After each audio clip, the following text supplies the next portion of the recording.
এই প্রত্যেকটা পাওয়ারগুলো এটা কি ডেসিমেল ফ্র্যাকশানেরই প্রবলেম।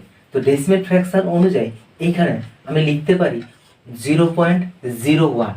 কেন দেখিয়ে দিচ্ছি, 1/100। 1/100 মানে 1কে 100 দিয়ে ভাগ করতে হবে, পয়েন্ট বসিয়ে 0, এখনো এর থেকে ছোট আছে অর্থাৎ ভাজকের থেকে ভাজ্য ছোট আছে, 0 দিয়ে একটা 0 আনলাম, 100, 1-এ 100, এবার কেটে যাচ্ছে।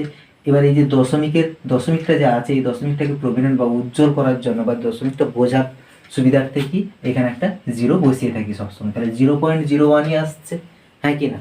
তাহলে স্কোয়ার থাকলে পয়েন্টের পরে দুটো সংখ্যা, কিউব থাকলে পয়েন্টের পরে তিনটা সংখ্যা, টু দি পাওয়ার 4 থাকলে চারটা সংখ্যা, টু দি পাওয়ার 5 থাকলে 1, 2, 3, 4, 5, এটা থাকছে। ওকে, এরপরে দেখো তাহলে 1.0